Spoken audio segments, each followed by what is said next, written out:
একটিমাত্র পারমাণবিক হামলা পুরো পৃথিবীর জন্য বিপর্যয় ডেকে আনতে পারে। বিশ্ব রাজনীতিতে যদি কখনো এমন পরিস্থিতি তৈরি হয় যে আমেরিকা ইরানের উপরে পারমাণবিক হামলা চালান, তাহলে তার পরিণতি হতে পারে মানব ইতিহাসের সবচেয়ে ভয়াবহ বিপর্যয়। ধরা যাক, একটি আধুনিক পারমাণবিক বোমা ইরানের রাজধানী তেহরানের উপরে বিস্ফোরিত হলো।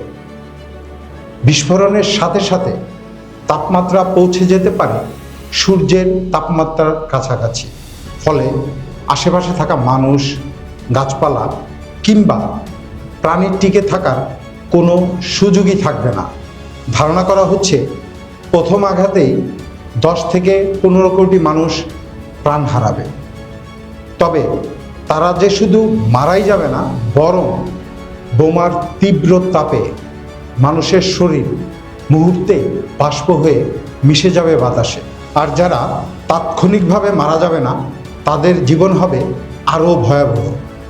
অনুমান করা হয় আরও 30 থেকে 40 কোটি মানুষ মারাত্মক তেজস্ক্রিয়ার শিকার হবে। এই বিকিরণের কারণে অসংখ্য মানুষ দীর্ঘদিন ধরে ক্যান্সার, অঙ্গবিকল হয়ে যাওয়া এবং অসহনীয় যন্ত্রণায় ভুগতে পারে। এমন অবস্থায় অনেকেই বেঁচে থাকার চেয়ে মৃত্যুকেই সহজ মনে করবে। ইতিহাসে আমরা এর ভয়াবহতা দেখেছি 1945 সালে জাপানের হিরোশিমা ও নাগাসাকি শহরে।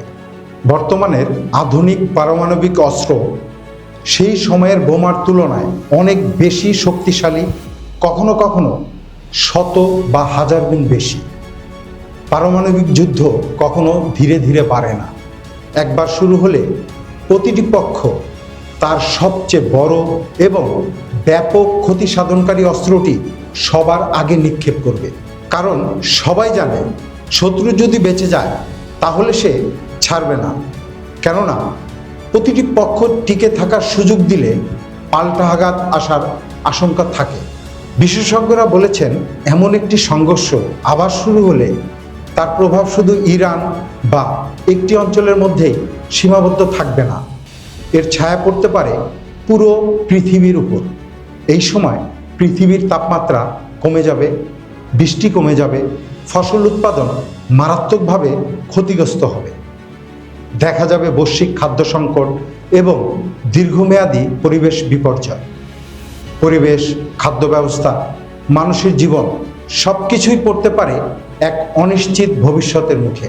শেষ পর্যন্ত প্রশ্ন একটাই, তবে কি মানব সভ্যতা আবারও সেই ভয়াবহ ভুলের পথেই হাঁটবে, নাকি অতীতের শিক্ষা থেকে শান্তির পথটাই বেছে নেবে?